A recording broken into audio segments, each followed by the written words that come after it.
Robert Bob Bedard was born in St. Hyacinthe, Quebec on September 13, 1931.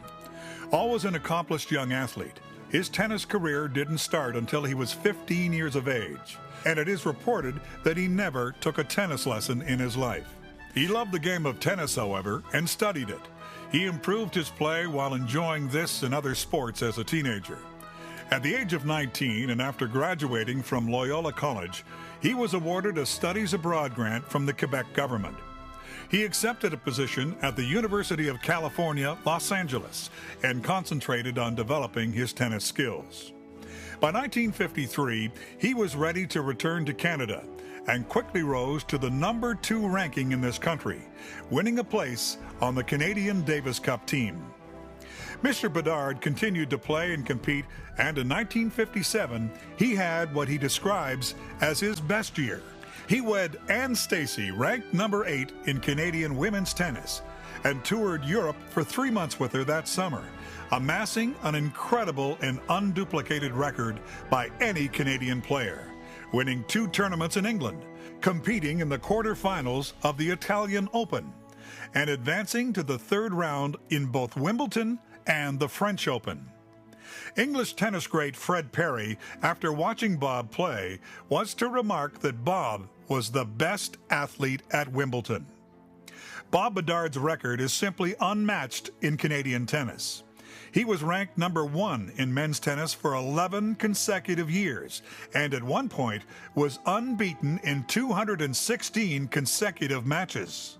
He won 3 Canadian Open singles titles, 3 men's doubles titles with his partner Don Fontana, and a mixed doubles championship with Mariette Laframboise. He went on to represent Canada in Davis Cup competition 15 times. He also won a silver medal at the 1959 Pan American Games in Chicago.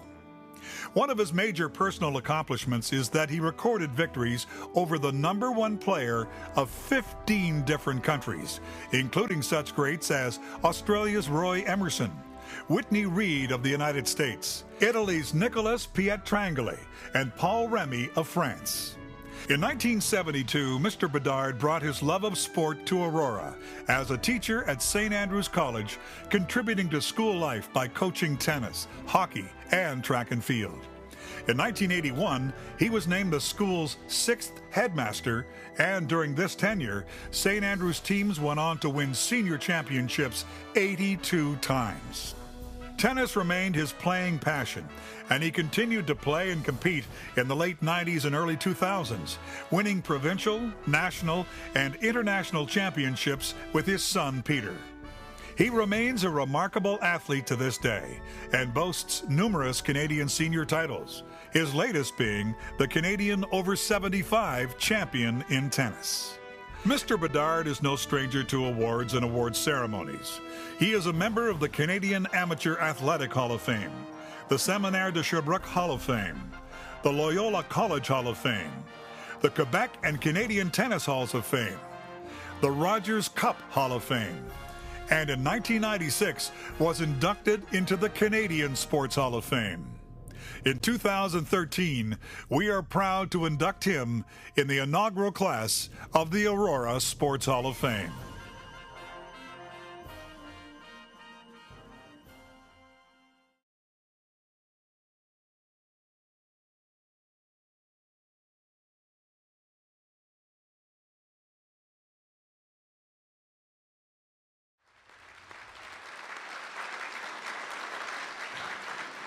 Ladies and gentlemen, it's my pleasure to introduce the presenter, Jean Lavadière, and the presenting sponsor, Kevin McHenry, headmaster of St. Andrews College, and I invite both to the podium to assist in the induction.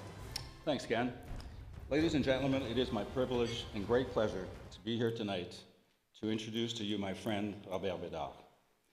Bob and I go back a long way, and because of tennis, it seems our lives have been intertwined forever.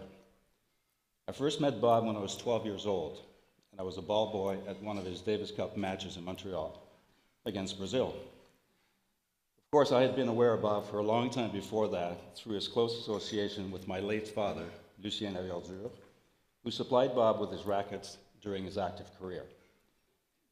Like all young aspiring tennis players, we all looked up to Bob, and during these competitions, we all went out of our way to get his autograph, and I must say I still have it today. In 1962, we arranged for me to spend a few days at Bishop's College in Lennoxville so that Bob could help me develop as a player.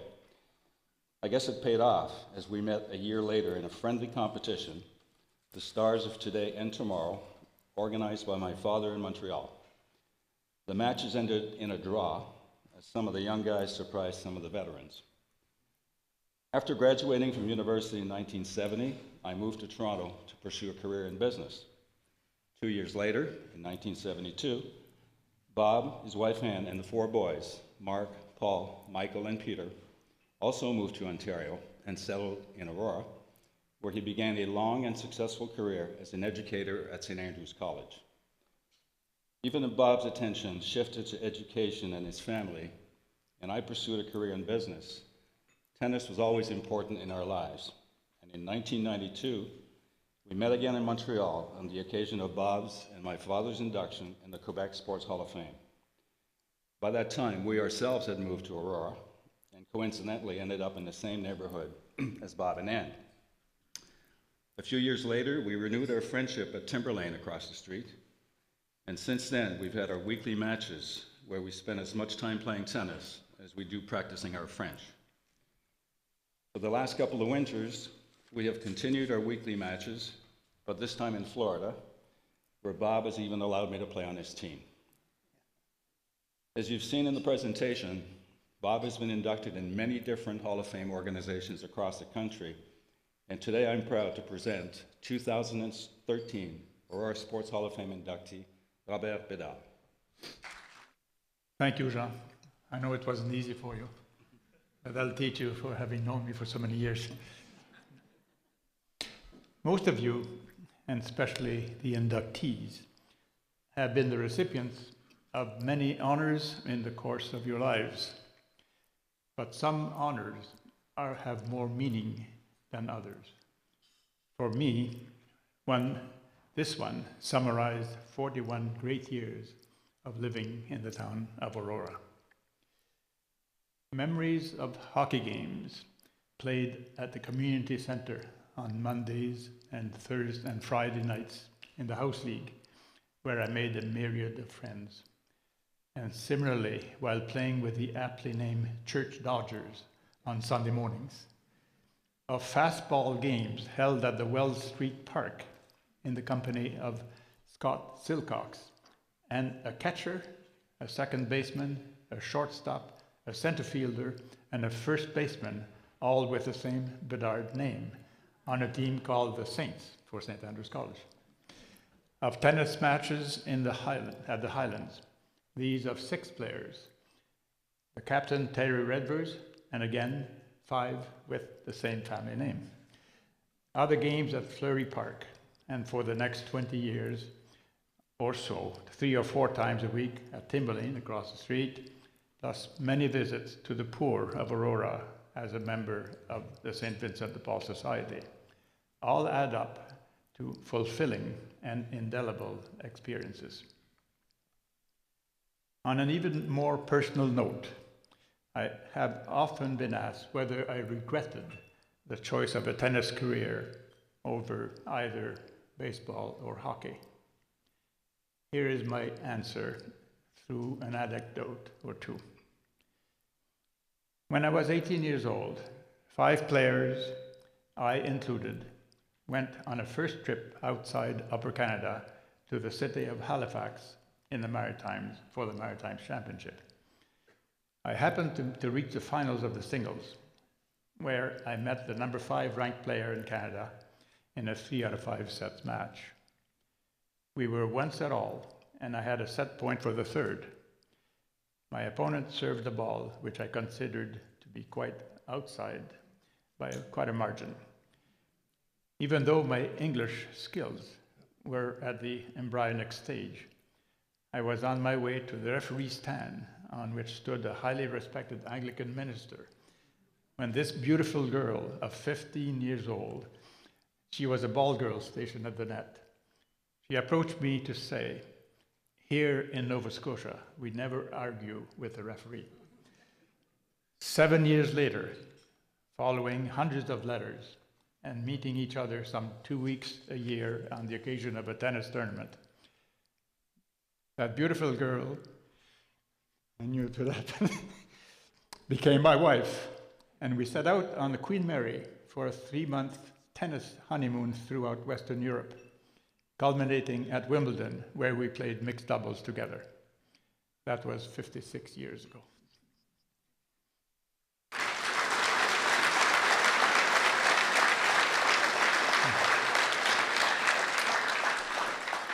The second anecdote also occurred that same year. While I was signing autographs at the Sherbrooke, Quebec exhibition grounds, I received a phone call from the headmaster of Bishop's College School, who asked me to meet him the next day in Lennoxville. At the time, there was a serious animosity between the English and the French in the Eastern Townships. Apparently, the night before his call, he had asked his son, "Who is your favorite athlete?" And the son had replied, "Jean Beliveau."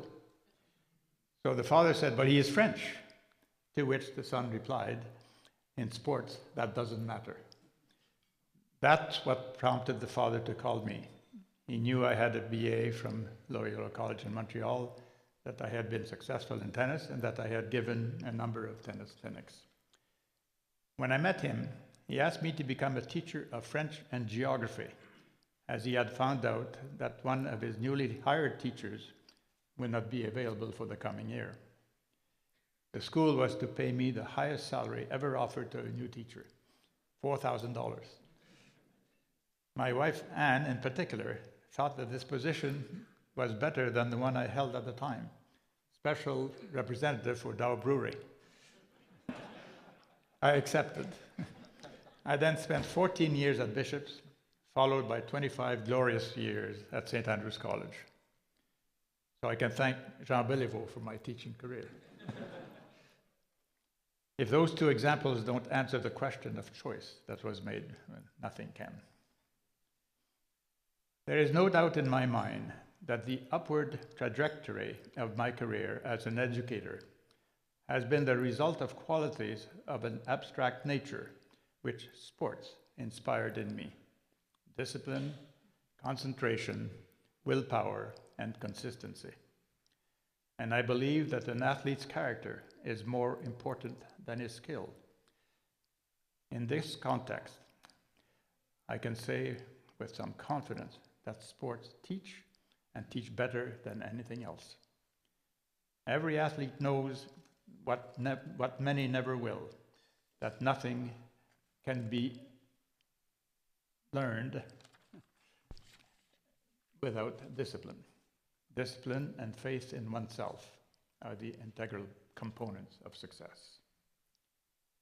May I end by thanking the town of Aurora, the mayor is here tonight, by thanking all those responsible for this initiative, by thanking my wife Anne profusely for all her encouragement, by stressing the support I received from our 4 boys, their wives, and our 9 grandchildren, and by adding my congratulations to the other inductees and to all the other worthy athletes, coaches, and builders who will follow us. And thank you, St. Andrew's College.